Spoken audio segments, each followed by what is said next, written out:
अस्सलामुअलैकुम स्टूडेंट्स, उम्मीद है आप सब के सब खैरियत से होंगे। क्लास 9 AQB पास पेपर वीडियो सॉल्विंग सीरीज की एक और वीडियो के साथ आपके सामने हाजिर हूं।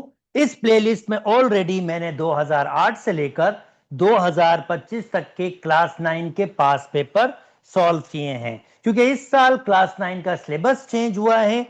70% सिलेबस तो सेम है, पर 30% सिलेबस चेंज हुआ है।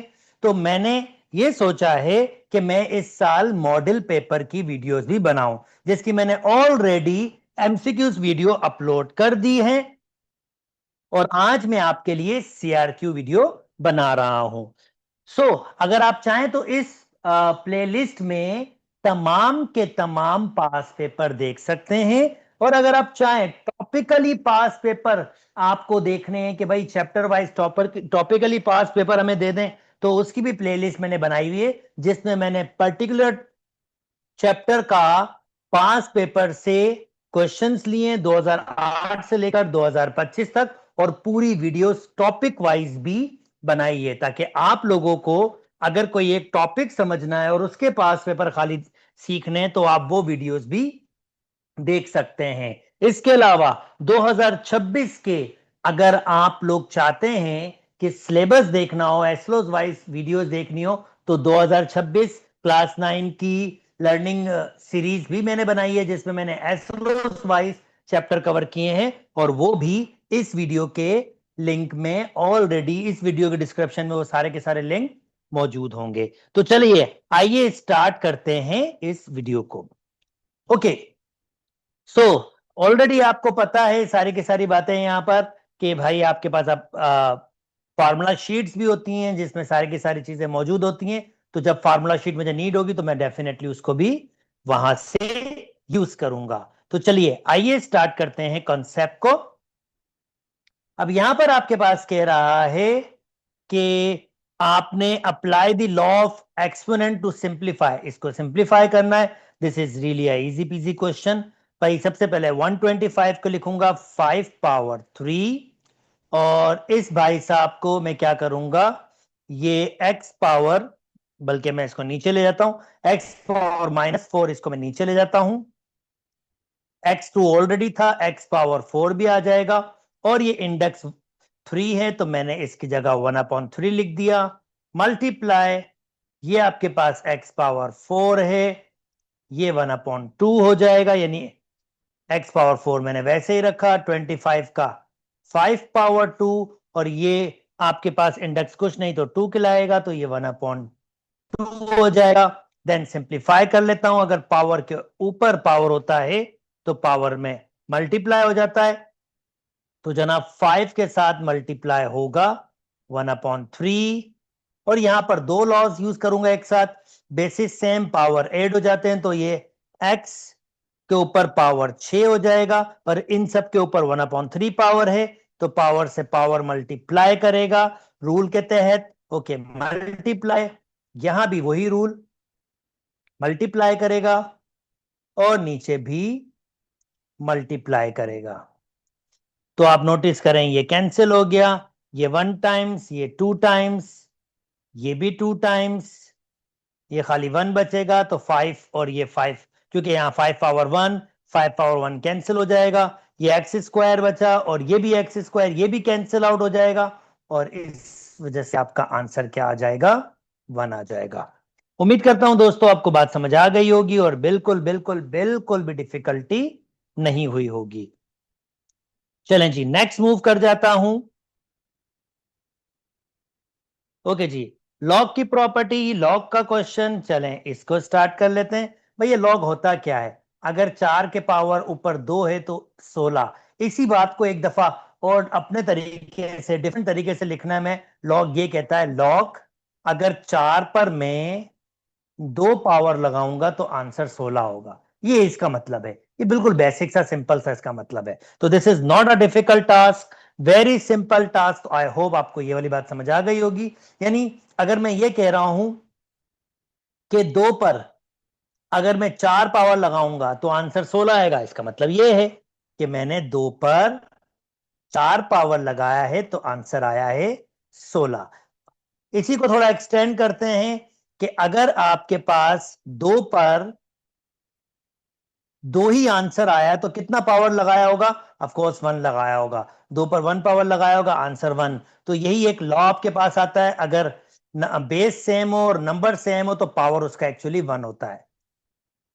और इसी तरीके से अगर मेरे पास पांच है तो मेरा आंसर वन आया है, तो उस पर पावर कितना लगाया होगा? Of course zero. Of course zero. Five power zero किसके बराबर हो जाएगा? वन के। तो यहां पर ये है कि अगर कोई भी बेस हो, अगर यहां नंबर वन हो तो वो जीरो के बराबर होता है। ये भी एक इंपॉर्टेंट लॉ है जो आपको समझना होगा। सिमिलरली लॉ की प्रॉपर्टीज में ऑलरेडी फार्मूलाज ये वाले दिए हुए हैं कि अगर आपके पास कोई भी बेस हो, कोई नंबर हो, पावर हो, तो पावर क्या आ जाता है? पहले आ जाता है। और इसको आप ऐसे लिख देते हो। तो ये देखें, 6 1 ये वाला लॉ, A1 ये तो जीरो के बराबर होता है, डायरेक्ट जीरो के बराबर लिख दीजिए। प्लस इसको लिख सकता हूं मैं 216 को 6 पावर 3, इसको लिख सकता हूं लॉग 636 का स्क्वायर, तो तीन पहले आ जाएगा। लॉग भाई पावर की प्रॉपर्टी है, 6 6 यहां भी दो पहले आ जाएगा। अच्छा, ये सब के सब x के बराबर चल रहे हैं। लॉग 6 और लॉग 6 कैंसिल हो जाएगा, तो इसका मतलब x का आंसर आ रहा है आपके पास 3/2। उम्मीद करता हूं दोस्तों आपको बात समझ आ गई होगी और बिल्कुल भी डिफिकल्टी नहीं हुई होगी। अच्छा जी, नेक्स्ट मेरा प्रॉब्लम है। नेक्स्ट अब आपके पास जो प्रॉब्लम है वो है in the class of 50 students, यानी 50 बच्चों की क्लास है आपके पास। 25 student use X mobile network whereas 38 student use Y mobile। अब अगर टोटल 50 बच्चे हैं और 25 और 25 और 38, ये कितना हो जाता है जनाब? 1363। ऐसे कैसे पॉसिबल है कि अगर बच्चे ही 50 हैं और 25 बच्चे आपके पास कोई एक्स नेटवर्क यूज कर रहे हैं और 38 बच्चे वाई नेटवर्क? 50 में से ऐसा पॉसिबल नहीं है। इसका मतलब यह कि कुछ बच्चे ऐसे हैं जो दोनों मोबाइल यूज कर रहे हैं, और वो कुछ बच्चे कितने हैं? ये इन बच्चों में से अगर ये 50 माइनस कर दूंगा तो ये 13 ऐसे बच्चे हैं जो दोनों के दोनों मोबाइल यूज कर रहे हैं। इसका मतलब ये है कि ये सेंस ऐसे आपके पास डेवलप होगा। Hence each student use at least one of two mobile, यानी हर कोई कम से कम एक मोबाइल तो यूज कर रहा है। Calculate the number of student who use both X and Y. मैं ऑलरेडी आंसर दे चुका हूं, वो 13 बच्चे होंगे, मगर हमें इसको करना है वेन डायग्राम के जरिए। तो चलिए आइए स्टार्ट करते हैं, इसको करते हैं वेन डायग्राम के जरिए। ये मैंने बनाया रेक्टेंगल, ओके। ये मैंने एक स्क्वायर बनाया है क्योंकि ये ओवरलैपिंग की कंडीशन है। ये मैंने दूसरा बना दिया। ओवरलैपिंग कंडीशन की है क्योंकि इसमें कुछ कॉमन है। ऑफ कोर्स इसमें कुछ कॉमन है, तो ये ओवरलैपिंग की कंडीशन है। तो ये हमारे पास x हो जाएगा, ये हमारे पास y। फर्ज करते हैं जो कॉमन बच्चे हैं वो आपके पास a हैं, तो जो आपके पास टोटल a में स्टूडेंट है वो 25 है, और वो जो सिर्फ x मोबाइल यूज करने वाले होंगे वो होंगे 25 माइनस a, क्योंकि ये टोटल 25 है। अगर ये वाला पार्ट निकाल दूंगा तो इस वाले पार्ट में सिर्फ 25 माइनस ए होंगे, और इस वाले में 38 स्टूडेंट है टोटल, तो खाली जो सिर्फ वाई मोबाइल यूज करेंगे वो 38 माइनस ए है। और क्योंकि हर कोई ना कोई मोबाइल यूज कर रहा है, इसलिए बाहर कुछ भी नहीं आएगा, बाहर कोई भी नंबर नहीं आएगा। अच्छा जी, अब ये टोटल बच्चे जितने भी हैं, ये टोटल बच्चे 50 हैं, तो मैं लिख सकता हूं 25 माइनस ए प्लस ए, 38 माइनस ए, ये 50 के बराबर होगा। ए से ए कैंसिल, ये दोनों ऐड करेंगे वही 63 हो जाएगा। Minus A is equal to 50, 50 यहां आ जाएगा, ए वहां चला जाएगा, तो ए की वैल्यू वही 13 आ जाएगी। उम्मीद करता हूं दोस्तों आपको बात समझ आ गई होगी और बिल्कुल बिल्कुल बिल्कुल भी डिफिकल्टी नहीं हुई होगी। चलें जी, नेक्स्ट मूव कर जाता हूं। ओके जनाब, एब्सोल्यूट वैल्यू फंक्शन। अब ये एब्सोल्यूट वैल्यू फंक्शन ये क्या होता है, इसको कैसे टैकल करते हैं, चले वो समझाते हैं। भाई कहता है bye completing the giving table. चलो मैं इस टेबल को अगर बना भी लूंगा ना, तो ये मुझसे कह रहा है कि आप इसका ग्राफ प्लॉट करें। पहली बात तो जनाब, ये जो ग्राफ प्लॉट होगा, ये ग्राफ हमेशा वी शेप होता है, हमेशा वी शेप। या तो ये वी होता है या उल्टा वी होता है। अच्छा जी, सेकंड बात जो आपको पता होनी चाहिए, ये इसका वर्टेक्स कहलाता है, ये पॉइंट वर्टेक्स, जिसको मैं टर्निंग पॉइंट भी कह सकता हूं, ये ए कॉमा बी होता है, ये टर्निंग पॉइंट। और ये ए कॉमा बी ग्राफ में कहा होता है वो भी मैं आपको बताता हूं। अच्छा, ये शेप कब बनती है, जब ये जनरल ग्राफ है प्लस माइनस एक्स माइनस ए प्लस बी। अगर प्लस वाला होता है तो v बनता है, अगर माइनस वाला होता है तो ये उल्टा v बनता है। ये कहलाता है इसका वर्टेक्स, यहां दिए हुए होते हैं, ये a कॉमा बी है। तो अगर मैं यहां से देखूं तो ये 2 और 3, तो मेरे पास इस वक्त वर्टेक्स 2 कॉमा 3 है। और यहां पर इसने ट्रू पुट करने के लिए कहा भी है, जो 3 आ ही जाएगा आपके पास। तो this is not a difficult task. मगर आप अगर नोटिस करें 2 कॉमा 3 ये मुझे मिलेगा, पर मुझे कम से कम इस शेप को जानने के लिए एक इस जगह पर कोई पॉइंट चाहिए और एक इस जगह पर कोई पॉइंट चाहिए। यानी एग्जैक्टली मुझे 3 पॉइंट्स अगर मिल जाएंगे जिसमें एक पॉइंट वर्टेक्स होना लाजमी है, तो मैं ये ग्राफ जल्दी से बना सकता हूं। अब इसने क्या कहा है कि ये टेबल फिल करें, तो इस टेबल के हिसाब से मुझे कम से कम एक पॉइंट और चाहिए होगा, और वो मैं आपको बताता हूं कैसे, कौन सा वाला होगा। पहले मैं इसमें पुट कर लेता हूं 2 एक्स की जगह, तो ये हो जाएगा 2 माइनस 2 प्लस 3। 2 माइनस 2 आंसर आएगा 0। 0 एब्सोल्यूट वैल्यू का मतलब 0 होगा, तो इसका मतलब जब मैंने 2 पुट किया था तो 0 का एब्सोल्यूट 0, 0 प्लस 3 3, ये मेरा आंसर 3 आ गया। अब मुझे पता है ये ग्राफ कहां पर आपके पास होगा। जैसे मैं आपको एक आइडिया दे दूं कि बेसिकली ये कैसे लिया जाएगा। एक पॉइंट दिया हुआ है 2,3, पहले मैं 2,3 प्लॉट कर लेता हूं, यानी टर्निंग पॉइंट। ये 2 से स्टार्ट किया, 3 तक गया, ये मेरा टर्निंग पॉइंट है। अब दूसरा एक पॉइंट मुझे और मैंने निकाला हुआ है, वो पॉइंट क्या दिया हुआ है मुझे, 0,5, यानी 0 में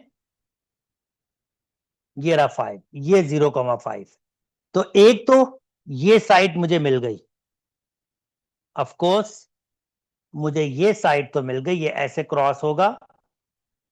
अब एक इस साइड भी मेरे पास जाएगा, तो जैसे ये 2 है, अगर मैं 3 भी पुट करूंगा तो मुझे आइडिया आ जाएगा कि मेरा इस साइड पर कहां जाएगा। तो मैं 3 पुट कर लेता हूं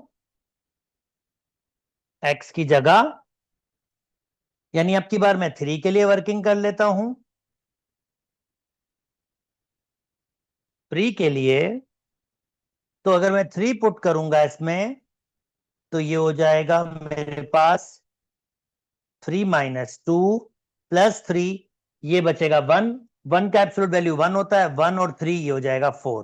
तो 3 पर मेरा आंसर आ रहा है 4। ओके, चलें 3 पे 4 कर लेते हैं। तो ये 3 है, इस पे आ रहा है 4, ये पॉइंट होगा। ये मेरा 3 से स्टार्ट किया 4, और फिर कंबाइन करते हैं, और ये मेरा वी शेप हो गया। आप जितना चाहें इसको एक्सटेंड कर सकते हैं, और ये मेरा आंसर है। उम्मीद करता हूं दोस्तों आपको बात समझ आ गई होगी और बिल्कुल बिल्कुल बिल्कुल भी डिफिकल्टी नहीं हुई होगी। अच्छा जी, अब write down the range of a function. अब रेंज का मतलब सिंपली ये होता है कि इसने कितना ग्राफ वाई एक्सिस कवर किया। तो जनाब इसने वाई एक्सिस कवर कहां से स्टार्ट किया है, वाई एक्सिस स्टार्ट किया है इसने 3 से, और 3 के बाद ये चलता जाएगा चलता जाएगा। जैसे मैंने आपसे कहा कि ये तो आपके पास ऐसे चलता जाएगा चलता जाएगा, तो इसने वाई एक्सिस जो कवर किया है 3 से स्टार्ट हुआ है और चलता गया है, और रेंज को वाई से रिप्रेजेंट करते हैं। तो मैं कहूंगा जो इसकी रेंज होगी वो होगी y greater than equal to 3। मतलब 3 से स्टार्ट होगा और 3 भी होगा उसके बाद, और उसके बाद चलता जाएगा आगे बढ़ता जाएगा, और ये मेरी रेंज होगी। उम्मीद करता हूं दोस्तों आपको बात समझ आ गई होगी और बिल्कुल बिल्कुल बिल्कुल भी डिफिकल्टी नहीं होगी। चलें जी जल्दी जल्दी से आगे मूव कर जाते हैं। Two sets are defined, this one and this one, ये दो सेट्स को डिफाइन किया गया है। Find an into function. भाई अगर इनटू फंक्शन बनाना है, वेरी सिंपल प्रोसीजर। सबसे पहले ऐसे एक बनाओ और फिर एक और बना दो।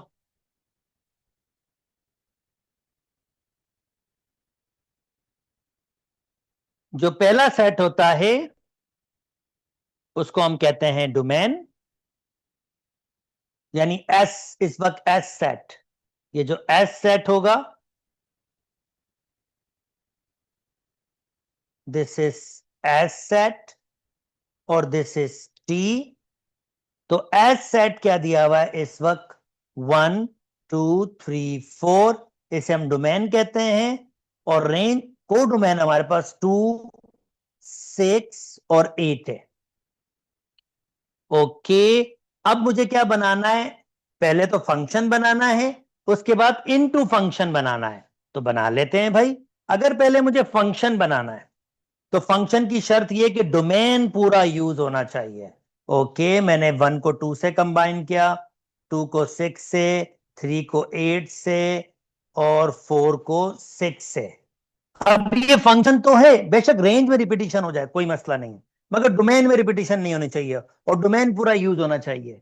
तो ये फंक्शन का रूल है। अब ये फंक्शन तो है मगर ये इनटू फंक्शन नहीं है। अब इनटू फंक्शन क्या होता है भाई, इनटू फंक्शन ये होता है जो कोड डोमेन में कम से कम एक एलिमेंट आपके पास बचना चाहिए। ओके, इसका मतलब यार ये फंक्शन भी होना चाहिए और ये इनटू फंक्शन भी होना चाहिए। तो फंक्शन के लिए क्या शर्त है, पूरी डोमेन यूज हो जाए। हाँ, पूरी डोमेन यूज हो और डोमेन रिपीट भी ना हो। और जनाब इनटू के लिए कि को डोमेन पूरा यूज ना हो, कम से कम एक एलिमेंट कम हो। तो सोचना पड़ेगा, और सोच लिया और सोच लिया और बिल्कुल सोच लिया। चले फॉर एग्जांपल मैंने 3 को 2 के पास दे दिया। अब देखें, बेशक ये को डोमेन रिपीट हो जाए मगर डोमेन रिपीट नहीं होने चाहिए। तो ये वन ऑफ इनटू फंक्शन मैंने बना दिया आप लोगों के लिए। और इसको किस तरह से लिखते हैं वर्डिंग्स में, इस तरह से लिखते हैं वर्डिंग्स में कि भाई मैंने 1 को कंबाइन किया 2 के साथ, 2 को कंबाइन किया 6 के साथ, 3 को कंबाइन किया 2 के साथ, और 4 को कंबाइन किया 6 के साथ। और ये मेरा one of the into function बन गया। और भी बन सकते हैं पर मैंने वन ऑफ द फंक्शन आपको बना दिया। उम्मीद करता हूं दोस्तों बात समझ आ गई होगी और बिल्कुल भी डिफिकल्टी नहीं हुई होगी। अच्छा जी, कहता है is it possible to find 1 to 1 and onto function. 1 to 1 and onto, दो बातें, दो बातें। अब ये दो बातें जनाब इसने की हैं, तो ये इन दो बातों को हमें वेरीफाई करना होगा कि ऐसा पॉसिबल है या नहीं।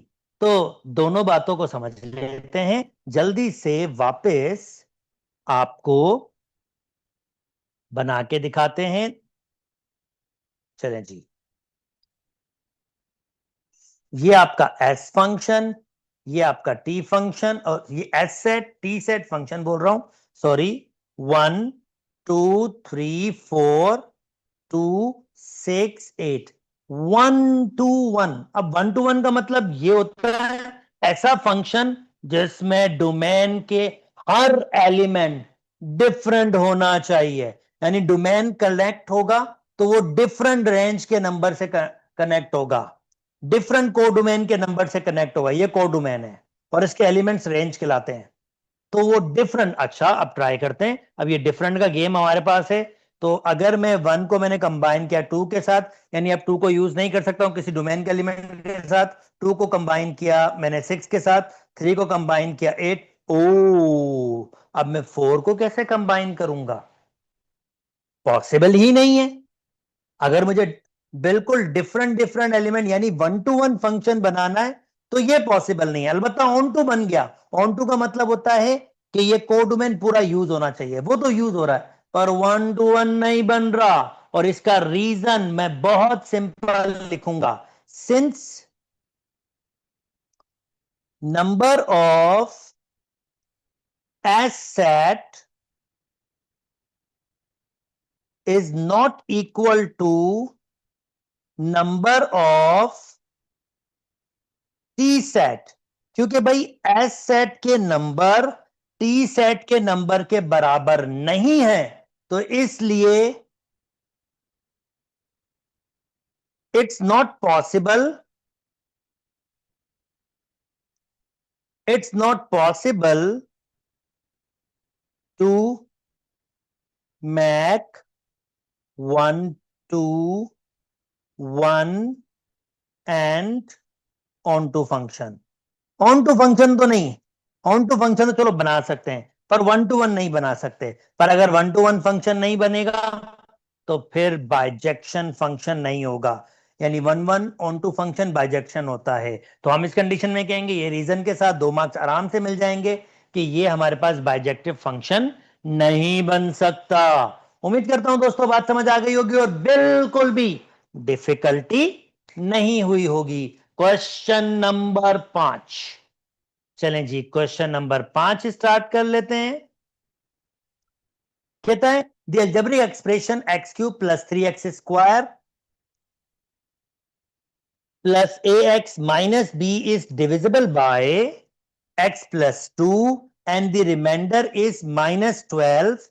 Find the value of a when b is equal to -12। पहले तो मैं समझा दूं इसका मतलब क्या है। इसका मतलब यह है कि इस भाई साहब को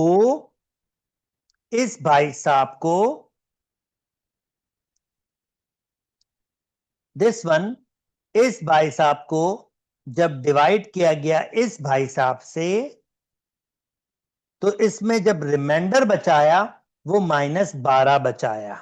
अब इसमें ए और बी की वैल्यू मिसिंग है, जिसमें बी इसने दे दिया है, तो कह रहा है मुझे ए की वैल्यू बताओ। अगर ये कंडीशन हो तो अब ये कंडीशन हो, इसी कंडीशन का एक और मतलब भी है कि जो जिसको डिवाइड कर रहा है उसको सेट करो 0 के बराबर, एक्स की वैल्यू आ जाएगी -2, यानी एक्स की वैल्यू आ गई आपके पास इस कंडीशन में -2। अच्छा जी, अब -2 आपके पास आ गई है एक्स की वैल्यू, तो आप क्या करेंगे? अगर आप इस वाले भाई साहब को एक नाम दे दें, जिसको मैं नाम दे रहा हूं पॉलिनोमियल ऑफ एक्स, यानी इसको नाम दिया जाता है ये पॉलिनोमियल है। और पॉलिनोमियल ऑफ एक्स मतलब ऐसी पॉलिनोमियल जो एक्स की फॉर्म में हो। तो ये पॉलिनोमियल ऑफ एक्स है आपके पास। और पॉलिनोमियल्स क्या होती है? ऐसी अलजेब्रिक एक्सप्रेशन जिसके जो पावर्स होते हैं वो होल नंबर होते हैं। ये 1 पावर और इसके पास कोई पावर नहीं तो 0 पावर होता है, और वो 1 के बराबर ही होता है। खैर, इसको हटा दीजिए। तो ये ऐसे आपके पास हैं। तो अगर मैं इसको पॉलिनोमियल नाम दे दूं तो बेसिकली क्या बोल रहा है? वो ये बोल रहा है, अगर पॉलिनोमियल ऑफ एक्स आपके पास दिया हुआ है x³ + 3x² + ax - b, तो वो सिंपली आपको उसने आपको ये दिया, ये बोला है कि अगर मैं इसके अंदर -2 पुट करता ना, और जब मैं इसको सिंप्लीफाई करता, ऑफकोर्स उस वक्त ए और बी की वैल्यू भी उसके पास मौजूद होती, तो जब उसको सिंप्लीफाई करता तो उसका आंसर -12 आता। उसका आंसर क्या आता? -12। तो कह रहा अब इसमें से ये ए की वैल्यू बताओ, और मजे की बात बी की वैल्यू भी दे दी है इसने -12। तो चलो इसको यूज करते हैं। मुझे क्या करना है? इसके अंदर -2 पुट करना है। तो एक्स के अंदर मैंने पुट किया -2³ + 3 -2² + ए तो मुझे चाहिए -2। और मेरे पास b की वैल्यू भी है -12। दैट्स रियली गुड, यानी मेरे पास b की वैल्यू भी मौजूद है, तो ये इतनी डिफिकल्टी नहीं है मेरे पास। Okay, next.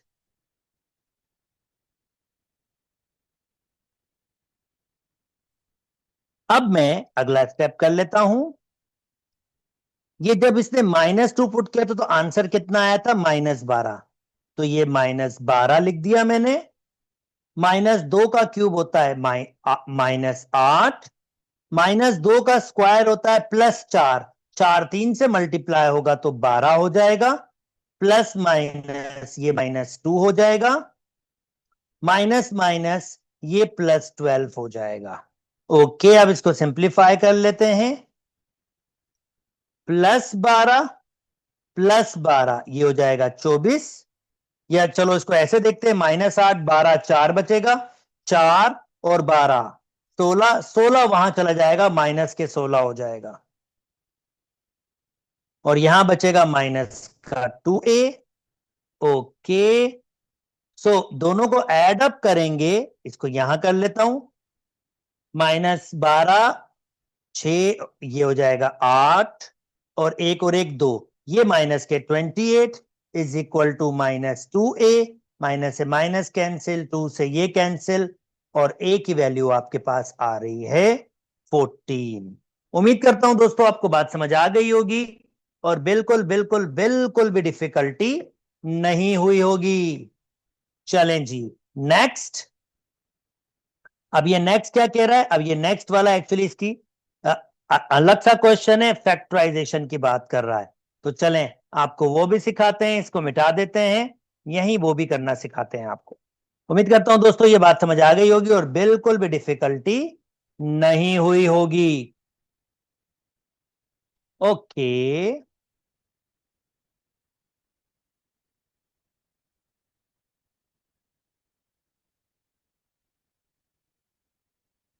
सो नेक्स्ट आपके पास कह रहा है फैक्टराइज द एक्सप्रेशन। ओके जी, फैक्टराइज कर लेते हैं जनाब, बिल्कुल करके दिखाते हैं आपको फैक्टराइजेशन इसकी। कहता है 36a⁴ +12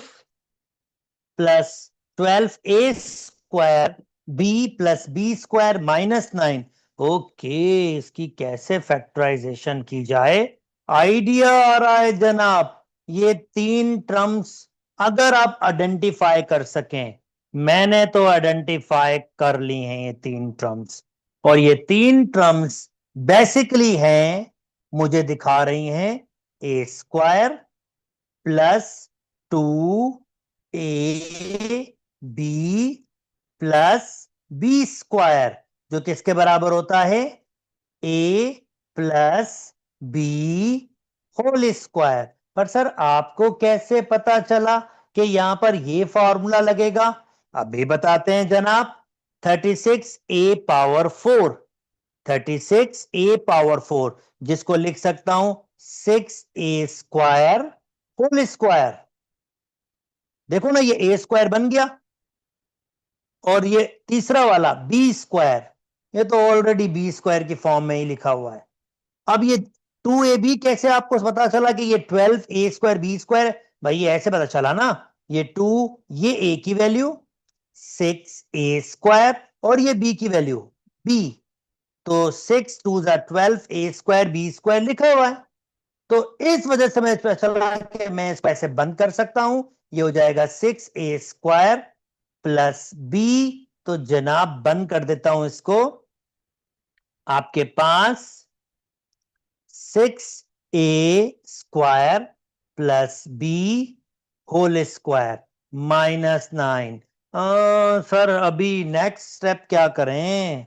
नेक्स्ट स्टेप क्या करना चाहिए? अरे बाबा साहब, फिर मुझे समझ आ गया कि क्या करना है, फिर मुझे आइडिया आ गया कि नेक्स्ट स्टेप क्या करना है।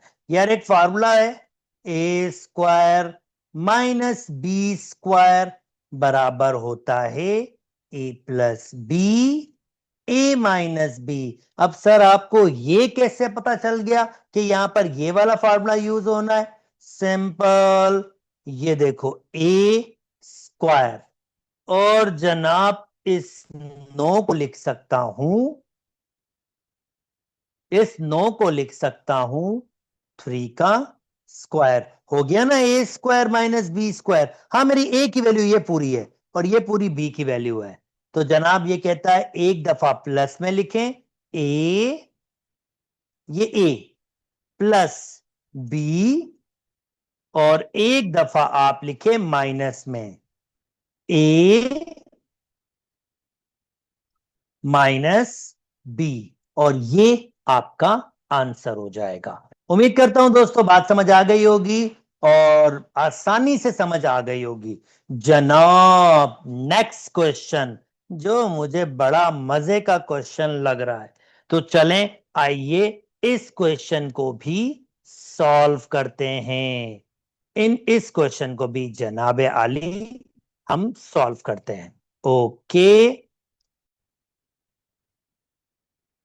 इसका प्रोसीजर क्या है? ओके, याद करते हैं, याद करते हैं, याद करते हैं। अरे हाँ, इसका प्रोसीजर तो कुछ ऐसे हुआ करता था कि जो भी पहला हो आप उसका ले लो स्क्वायर रूट। 36x⁴, जिसका आंसर आएगा 6x²। भाई इंडस वाले चैप्टर में देखा है ना, 36 का रेडिकल 6 होता है, x⁴ का ये 4 और 2 कैंसिल आउट हो जाएंगे, 2 बच जाएगा आपके पास, यानी 6² x⁴ 1/2, 6² multiply by 1/2, x⁴ multiply by 1/2, cancel out हो जाएगा, 6x² आ जाएगा। उम्मीद करता हूं दोस्तों ये वाली बात आपको समझ आ गई है। अब जनाबे आलिए मुकाम, ये जो आंसर आया है ये 3 जगह लिखा जाएगा, 6x², 6x², 6x²। ओहो जनाब, हमने 2 तो टेबल फिल कर दी है। अच्छा देखें, 6x² प्लस 6x² 12x² लिखा हुआ है, और जो यहां पर होगा बच्चों वो यहां पर भी होगा, तो उसकी भी टेंशन, क्योंकि ये अभी आप देखिएगा जब ये 6x² से मल्टीप्लाई होगा तो ये 36x⁴ होगा। साइन चेंज करेंगे और उसको कैंसिल आउट कर देंगे, ये साइन मैंने चेंज किया और इसको कैंसिल आउट कर दिया, तो जो रिमेनिंग होगा वो एज इट इज लिखा जाएगा। तो जो यहां लिखा हुआ वो यहां होना चाहिए, और यहां यहां वाला भी सेम होना चाहिए, पर अनफॉर्चुनेटली अभी नहीं है हमारे पास। ठीक है, कोई बात नहीं। अच्छा, अब दूसरा स्टेप क्या होगा जनाबे आलिया मुकाम? दूसरा स्टेप कुछ ये होगा कि आप लोग 96x³ को डिवाइड करेंगे 12x², यानी जो भी यहां पर पहला होगा इस पहले से डिवाइड हो जाएगा। तो माइनस के 96x³ डिवाइडेड बाय 12x²। हाँ बिल्कुल, आप सोच रहे होंगे सर ऊपर तो आपने स्क्वायर रूट लिया था और यहां पर एकदम स्टेप चेंज हो गया। भाई सेकंड और थर्ड अब सेम होगा, सिर्फ हमेशा पहले में हम लोग स्क्वायर रूट लेते हैं और फिर उसके बाद हमारा ये सिमिलर प्रोसीजर रहेगा। यानी अब मैं क्या करूंगा, 96 को डिवाइड करूंगा 12 से, तो आंसर आ जाएगा आपके पास माइनस के 8, और ये देखें इसको कैंसिल आउट करेंगे तो खाली x बच जाएगा, 3 से 2 कैंसिल आउट हो जाएगा x। तो ये जनाब अब जो भी यहां पर आएगा 3 जगह लिखा जाएगा, -8x, यहां ऑलरेडी माइनस है 8x, 8x, और देखें -8x, 8x, -16x, इसका मतलब आंसर सही निकाला है हमने। ये 96, नीचे भी 96 अब लिखा हुआ है, यानी यहां एडिशन होगी 12x² ऐसे ही, -8x, -8x, -16x, ये भी सही है। और फिर हम क्या करेंगे, ये -8x को इन दोनों से मल्टीप्लाई करेंगे, यानी कि -8x multiply by 12x², -8x multiply करेंगे तो माइनस के 96x³ प्लस 64x², जो बेसिकली यहां लिखा जाएगा। ऑलरेडी -96x³ है और 64x² भी लिखा हुआ है प्लस के। अब यहां जानना है कि यहां क्या होगा, यहां क्या होगा, पर मुझे इतना पता है अगर यहां 64 है और 12 बचा है, बेसिकली जो भी यहां नंबर हुआ होगा उसको ये माइनस किया होगा, ये साइन नहीं होगा, ये माइनस किया होगा, और आंसर आपके पास 12। यानी अगर मैं 64 में 12 ऐड कर दूं बेसिकली, तो मेरे पास कितना हो जाएगा, 6 7, यहां पर 76 होगा। क्यों 76 होगा? क्योंकि 76 एक्स स्क्वायर में से 64 एक्स स्क्वायर को माइनस करेंगे तभी तो 12 आएगा। और अगर ये 76 है तो जनाब ये भी 76 होगा। चलें जी, ये भी फिल कर लिया हमने, 12 आपके पास आ गया। ओके, चलें इसको मिटा देते हैं और तीसरे स्टेप पे जाते हैं। आहिस्ता आहिस्ता सारी चीजें ओपन होती जा रही हैं। थर्ड स्टेप देखें, अब स्टेप चेंज नहीं हो रहा, वही पहला पहले से डिवाइड होगा, यानी 12 x square divided by 12 x square, answer 1 1। यहां भी 1 लिखा हुआ है, यहां भी 1 लिखा जाता है। अब एडिशन करने की जरूरत नहीं है आखिरी स्टेप में, क्योंकि मल्टीप्लीकेशन काम की होती है, आगे तो कोई स्टेप होता नहीं है। तो 1 जब मल्टीप्लाई करेगा 12, तो यहां पर लिखेंगे 12 x square. 1 multiply minus 16 x, तो यहां माइनस 16 एक्स ऑलरेडी लिखा हुआ है, ये माइनस 16 एक्स ये यहां से ऑलरेडी आ रहा होगा। और फिर 1 मल्टीप्लाई बाय 1, यहां पर 1 है, तो ऑफकोर्स यहां भी 1 ही होगा, तभी तो कैंसिल आउट होता है। और ऑफकोर्स फिर यहां पर भी 1 ही होगा, क्योंकि ये 1 कैरी आउट होते हुए आ रहा होगा। और ये सब चीजें कैंसिल आउट हो जाती हैं और आखिर में आंसर आता है दिस वन। और बेसिकली ये इसका स्क्वायर रूट है। अब इसको ऐसे लिखते हैं, प्लस माइनस करके x square minus 8x plus 1, ये इसका स्क्वायर रूट है। उम्मीद करता हूं दोस्तों बात समझ आ गई होगी और बिल्कुल भी डिफिकल्टी नहीं हुई होगी। चलें जी, नेक्स्ट मूव करता हूं। अब जनाब ये कह रहा है, गिविंग दैट ये भाई साहब इसके बराबर है, आपने क्या करना है, x प्लस 1 की वैल्यू बनानी और वो वैल्यू ये आनी चाहिए। चलें जी, बना लेते हैं, कोई इशू नहीं है।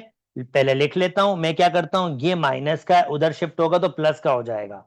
तो k बराबर हो जाएगा k square radical x plus 1 and plus k x plus 1। तो जनाब ये के वैसे इन दोनों में कम से कम एक के और रेडिकल x प्लस 1 कॉमन है, तो यहां बचेगा सिंपली एक के, और ये पूरा कॉमन आ जाएगा तो यहां बचेगा 1। ये के से के कैंसिल हो गया, यानी 1 आ जाएगा। 1 बराबर हो जाएगा radical x plus 1 multiply by के प्लस 1। के प्लस 1 को मैं डिवाइड में ले जाऊंगा, k plus 1 is equal to radical X plus 1, squaring both side, भाई रेडिकल रिमूव करना है ना। ओके, सो जनाब फाइनली मेरे पास ये आंसर आ जाएगा एक्स प्लस 1, और ये मेरा फाइनल आंसर होगा। उम्मीद करता हूं दोस्तों आपको बात समझ आ गई होगी और बिल्कुल भी डिफिकल्टी नहीं हुई होगी। ओके जनाब, इस इनइक्वलिटी को ड्रॉ करना है, करते हैं जनाब, बिल्कुल करते हैं। सबसे पहले जब इनइक्वलिटीज को ड्रॉ करना होता है, थोड़ा सा मैं इसको छोटा कर दूं ताकि विजिबल रहे आपके पास ये पूरा का पूरा। यस, अगर आपको इनइक्वलिटी को ड्रॉ करना है तो तरीका बहुत केयरफुली समझिएगा, बहुत केयरफुली ये तरीका समझिएगा ताकि आपको बिल्कुल भी डिफिकल्टी ना हो।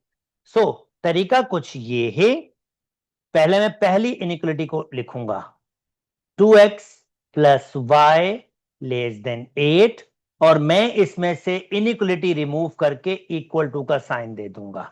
This is my first step, this is my first step. Now अब मैं टेबल बनाऊंगा जिसमें मैं अपनी मर्जी की कोई भी दो एक्स की वैल्यूज को लूंगा या दो वाई की वैल्यूज को लूंगा और एक्स की वैल्यूज बना लूंगा, यानी ये टेबल आपके पास कुछ ऐसे बनेगा। सो मैं अपनी मर्जी की कोई भी चलें एक्स की दो वैल्यूज पुट करता हूं, वाई निकाल लेता हूं। जैसे यहां पर एक्स, यहां पर वाई, फर्ज करता हूं एक्स की जगह 0 रखा, तो जब मैं एक्स की जगह 0 रखूंगा तो वाई का आंसर भी क्या आ जाएगा, 8, ये तो खत्म हो जाएगा, तो y का आंसर 8। सिमिलरली अगर मैं y की जगह 0 रख दूं, यानी यहां पर 0, तो 0 खत्म, ये कैंसिल आउट होगा, x का आंसर 4 आ जाएगा। चलें जी, और जल्दी से मैं क्या करूंगा, अब मैं इनको प्लॉट कर लूंगा। तो 0 पे 8, 0 पे 8 और 4 पे 0। और जनाब पहली फुर्सत पे मैं लाइन ड्रॉ करूंगा, मगर अब एक बात ध्यान में रखिएगा, क्योंकि यहां पर लेस देन आपके पास है, कोई इसमें इक्वल टू नहीं है। इनइक्वलिटीज बेसिकली क्या होती हैं? Less than, greater than, less than equal to, greater than equal to. अगर लेस देन या ग्रेटर देन होगी तो जो लाइन ड्रॉ होगी वो डॉटेड लाइन ड्रॉ होगी, वो आपके पास डार्क लाइन ड्रॉ नहीं होगी। ये बात आपको जहन में रखनी है, ये बहुत केयरफुली जहन में रखना है, क्योंकि यहां सिर्फ लेस देन है, इक्वल टू नहीं है, तो आपने डॉटेड लाइन ड्रॉ करनी है। तो चलें जी, वो डॉटेड लाइन ड्रॉ कर लेते हैं। तो मुझे ये डॉटेड लाइन ड्रॉ करनी है। ये देखें, ये मैंने डॉटेड लाइन ड्रॉ कर दी, और थोड़ा सा डॉटेड लाइन को सेहतमंद हो जाए, ये सही है। ये मेरी डॉटेड लाइन है। सो मैंने देखें डॉटेड लाइन ड्रॉ की है, और मैं इसको कोशिश करता हूं कि बिल्कुल एक्यूरेट हो, बिल्कुल 4 से, क्योंकि अभी मुझे यहां पर रीजन भी बनाना है। ये मेरा पहला प्रोसेस कंप्लीट हो गया है। नाउ माय सेकंड प्रोसेस, अब मेरा सेकंड प्रोसेस स्टार्ट होगा, जिसमें मैं दूसरी इक्वेशन लूंगा। पहली इक्वेशन क्या थी? मैंने ये ले ली। अब x plus Y less than 6 है, तो भाई मैं इसको इक्वल टू के लिए ले लूंगा, और फिर वही टेबल वाला प्रोसेस स्टार्ट करूंगा। 2 पॉइंट्स ले लूंगा।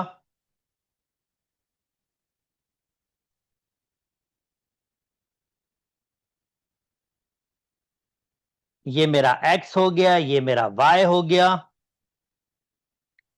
और 2 पॉइंट्स मोर देन इनफ है बनाने के लिए। जनाब अगर मैं यहां पर x की वैल्यू रखूंगा, अगर ये 0 रखूंगा, तो y का आंसर 6 आ रहा है, और अगर y की जगह 0 रखूंगा तो x का आंसर भी क्या आ रहा है? 6 आ रहा है। तो ये बहुत स्ट्रेट फॉरवर्ड सी इक्वेशन है, तो इसमें कोई इतनी मेहनत है नहीं। तो जनाब अगर मैं अब इसको प्लॉट कर दूंगा, तो ये होगा 6,0 और 0,6। ठीक है जी। अब इस पे डॉटेड लाइन बना लेते हैं, और इसका थोड़ा कलर भी चेंज कर लेते हैं। ये 6 से स्टार्ट हुई और ये 6 तक गई। जबरदस्त, परफेक्ट। अच्छा जी, ये डॉटेड लाइन भी ड्रॉ हो गई है, पर इससे पहले डॉटेड लाइन जो मैंने सेकंड ड्रॉ की है, उससे पहले एक प्रोसेस और दिखा दूं, क्योंकि शेड पहले बनाना जरूरी है। तो ये तो बन गई है, ये मैंने एक ड्रॉ कर दी है, पर उसके बाद मुझे इस पे क्या करना है? शेड भी करना है। तो वो शेड में कैसे करूंगा, चलें वो प्रोसेस आपको समझाता हूं। अब मुझे ये देखना है, अब मेरे पास 2 रीजन है, एक रीजन ये है और एक रीजन ये वाला है। अब मेरा शेड या तो लेफ्ट साइड पर होगा या राइट साइड पर होगा। तो अब मैं ये कैसे पहचानूंगा कि लेफ्ट साइड पर होगा या राइट साइड पर? किसी भी साइड का कोई भी एक पॉइंट ले लो, जैसे फॉर एग्जांपल मैं ये पॉइंट ले रहा हूं, मैं ये वाला पॉइंट ले रहा हूं, और ये पॉइंट क्या है? 3,4। और ये अब ओरिजिनल इक्वेशन में आप 3,4 पुट करें, यानी 2x plus Y less then 8 में मैं ये 3,4 पुट कर रहा हूं। x की जगह 3, y की जगह 4, और चेक करूंगा कि इसका आंसर लेस देन 8 आ रहा है। तो ये हो जाएगा 6 प्लस 4, और ये हो जाएगा 10, which is not less than 8। इसका मतलब ये वाला शेड नहीं होगा, क्योंकि इसका एक पॉइंट नहीं है, तो इसमें जितने भी पॉइंट्स होंगे वो भी नहीं होंगे। तो जनाब आप इस शेड को हटा देंगे। अब जो आपका शेड होगा वो किस जगह होगा? वो आपका शेड होगा इस जगह, इस साइड पे, ये सारा शेड होगा। आप कोई भी पॉइंट ले सकते थे, आप इस साइड का भी कोई पॉइंट ले सकते थे। तो आप जब इस साइड का पॉइंट लेते तो वो सेटिस्फाई करता। जैसे मैं आपको एक पॉइंट लेके भी दिखा देता हूं और आपको ये भी दिखा देता हूं, देखो ये वाला पॉइंट, यहां पे कोई भी पॉइंट लूंगा वो सेटिस्फाई करेगा इसको। फॉर एग्जाम्पल आप खुद देखिए, मैं यहां पर अगर एक पॉइंट ले लूं, ये 1,1 इसी का एक पॉइंट है, ये देखें ये 1,1 इसी का एक पॉइंट है, और मैं यहां पुट करूंगा 2 1 +1 और कोई भी पॉइंट ले सकता हूं। क्या ये 8 से छोटा है? बिल्कुल, 3 लेस देन 8, 8 से छोटा है, ये सेटिस्फाई कर रहा है तो ये रीजन होगा। उम्मीद करता हूं ये वाली बात बिल्कुल समझ आ गई होगी। अब जनाब जैसे वो शेड किया था, डॉटेड लाइन बना लेते हैं दूसरे वाले की, और फिर उसको भी हम इसी तरीके से शेड करते हैं, और जो दोनों का कॉमन शेड होगा वो मेरा फाइनल आंसर होगा, जो दोनों का कॉमन शेड होगा। ओके, बिल्कुल एक्यूरेसी के साथ ज्वाइन कीजिएगा।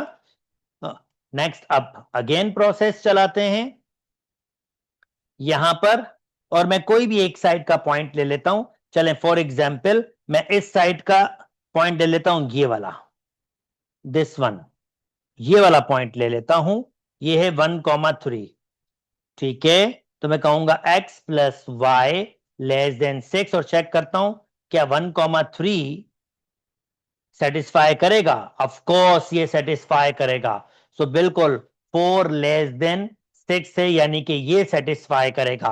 मगर अब की बार, हालांकि शेड कैसे बनना चाहिए, शेड जो बनना चाहिए वो ये बनना चाहिए, यानी अब ये लाइन है ना, अब शेड बेसिकली ये ऐसे इस साइड पर बनना चाहिए शेड, क्योंकि ये सेटिस्फाई कर रहा है, बनना चाहिए। मगर मैं ये शेड तो करूंगा, मैं थोड़ा सा कोई डिफरेंट ले लूं, हां मैं ये शेड तो करूंगा,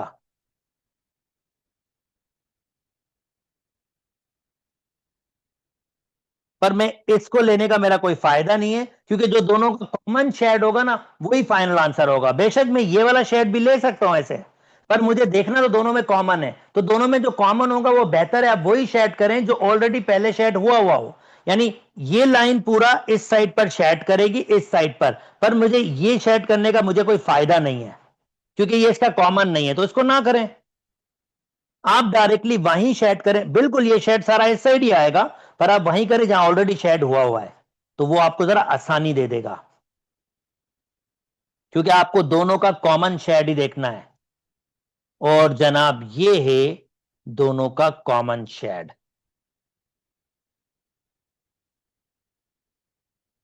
और वो मैं आपको दिखा दूं कि दोनों का कॉमन शेड क्या वैल्यू जगह रखता है, वो ये जगह रखता है।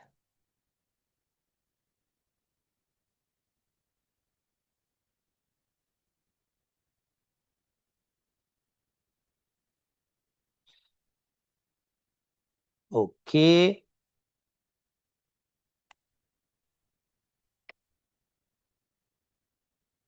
अब दोनों का जो कॉमन शेड होगा वो ये जगह रखता है, ये this one, this one, this one, and finally this one. ये दोनों का जो ये शेडेड रीजन है, ये दोनों का कॉमन शेड आपके पास है। उम्मीद करता हूं दोस्तों आपको कॉमन शेड करना समझ आ गया होगा और बिल्कुल भी डिफिकल्टी नहीं हुई होगी। चलें जी, नेक्स्ट मूव करते हैं।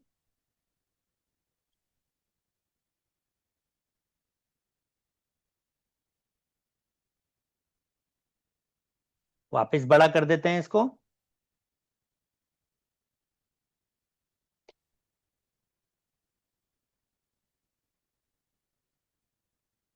अच्छा जी, अब नेक्स्ट क्वेश्चन आपके पास क्या है? क्वेश्चन कुछ ये है आपके पास, find the coordinates of a vertices of a triangle P Q R.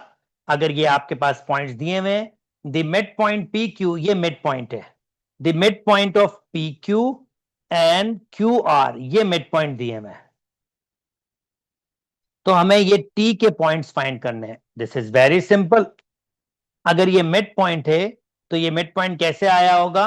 ये 1 आपके पास आया होगा जब आपने इसके दो को ऐड किया होगा और डिवाइड किया होगा 2 से, और ये 4 कैसे आया होगा?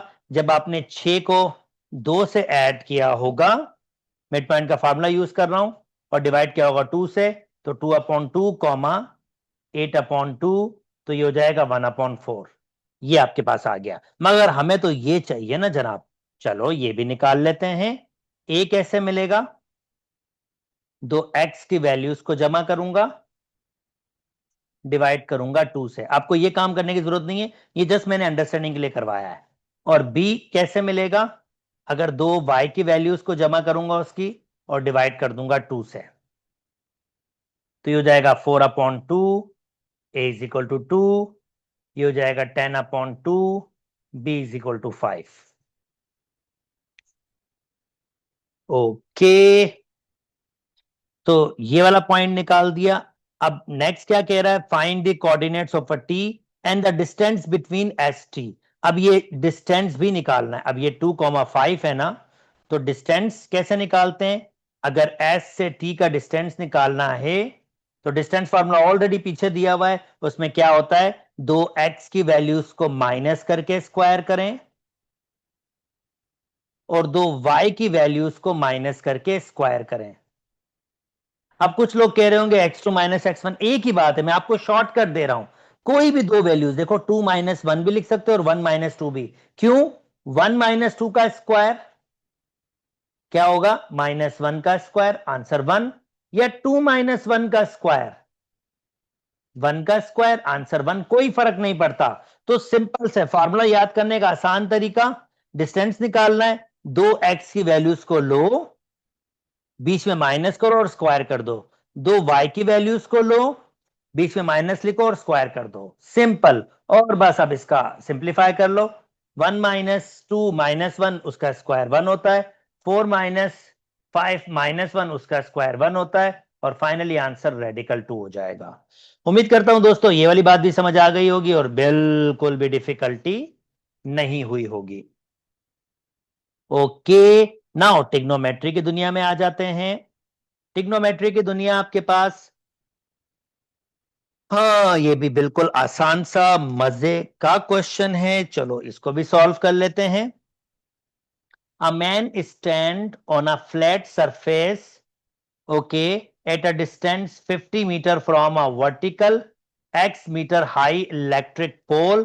तो जनाब इसको कंसीडर करें, आप इसको कंसीडर करें, एक इलेक्ट्रिक पोल है, ये इलेक्ट्रिक पोल है। और जो मैन है, a man stand on a flat surface at a distance 50 metre from a vertical, यानी कोई जो बंदा है ना वो यहां खड़ा है और इससे कितना दूर है पोल से? 50 आपके पास मीटर दूर है। Vertical wall of high electric pole. The angle of elevation of a top of a electric pole from the man on a flat surface is theta. यानी ये होता है एंगल ऑफ एलिवेशन, नीचे से ऊपर बनना। This is known as angle of elevation. और ये कह रहा है कि जो एंगल ऑफ एलिवेशन है नीचे से ऊपर जो बना है, ये आपके पास थीटा है। अब कह रहा है शो करके दिखाएंगे थीटा की वैल्यू ये है। अच्छा जी, ये कितना दूर है? 50 दूर है। ये 50 दूर है और हाइट कितनी है? x है। तो हमें थीटा की वैल्यू निकालनी है, बहुत ही सिंपल है। ट्रिग्नोमेट्रिक रेशो है 10 थीटा। और मैं 10 ही क्यों यूज कर रहा हूं? क्योंकि परपेंडिकुलर और बेस की बात हो रही है। तो परपेंडिकुलर अपॉन बेस 10 थीटा होता है, x/50 के बराबर हो जाएगा। और थीटा अगर आपको निकालना है तो आप क्या करते हो? आप करते हो 10 इनवर्स x/50, और ये मैंने प्रूव कर दिया। ये इन्वर्स करते हैं थीटा निकालने के लिए। बहुत सिंपल, बहुत बेसिक सा, आसान सा। Hence find the height of electric pole.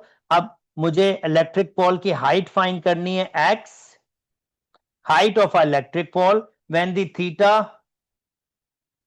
when the angle of elevation, अब थीटा की वैल्यू दे रहा है। थीटा किसके बराबर दे रहा है? ये आपके पास 45 डिग्री के बराबर दे रहा है। तो दिस इज भी इजी पीजी। अब मैं वापस रिवर्स कर लूंगा, मैं कहूंगा ओके थीटा मुझे मिल गया, मैं कहूंगा 10 थीटा मतलब 45 डिग्री, वही परपेंडिकुलर अपॉन बेस 1045। दो ट्राइंगल्स याद कर लो, टिग्नोमेट्री से जान छूट जाएगी वैल्यू से। भाई ये 45 होता है, ये 45 होता है और ये 90। तो ये होगा आपके पास रेडिकल 2 1 1। सिमिलरली एक और ट्राइंगल याद कर लो भाई,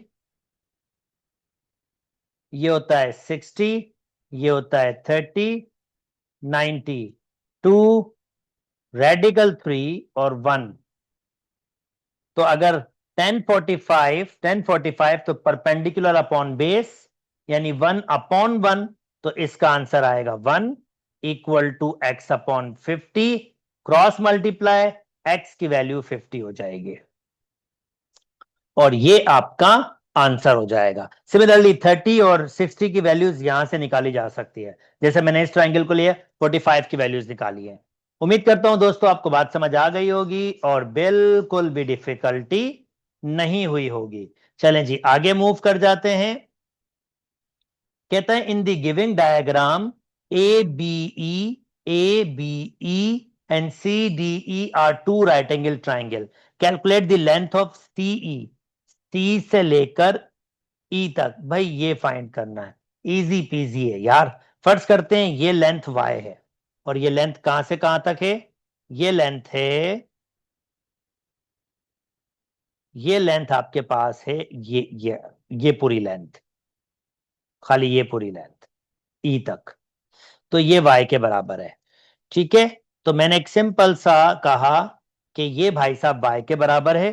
तो भाई पैथागोरस थ्योरम अगर Y फाइंड करना है, और मैं किस ट्राइंगल की बात कर रहा हूं अभी, सिर्फ और सिर्फ मैं इस ट्राइंगल की बात कर रहा हूं, मैं सिर्फ इस ट्राइंगल की बात कर रहा हूं और कोई ट्राइंगल की नहीं। सो ट्राइंगल ये वाली है, ओनली दिस, मैं इसकी बात कर रहा हूं।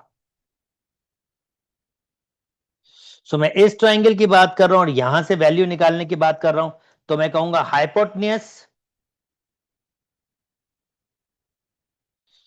यानी ये हाइपोटेन्यूस यानी 10 का स्क्वायर बराबर होगा 8 का स्क्वायर प्लस y का स्क्वायर, ये हो जाएगा 100, ये हो जाएगा 64, y का स्क्वायर माइनस कर देंगे तो ये हो जाएगा 36, रेडिकल लगाएंगे और 6 आ जाएगा। प्लस माइनस क्यों नहीं आएगा दोस्तों, रीजन सिंपल है, क्योंकि ये लेंथ की बात हो रही है। तो जनाब फाइनली मुझे ये लेंथ मिल गई है, कहां से कहां तक, ये मुझे लेंथ मिली है ये वाली, यहां से लेकर यहां तक जो लेंथ है वो मुझे मिल गई है 6, और बी से डी तक टोटल 9 है, तो 9 में से 6 निकालेंगे तो ये 3 बचेगा, यानी ये लेंथ 3 होगी।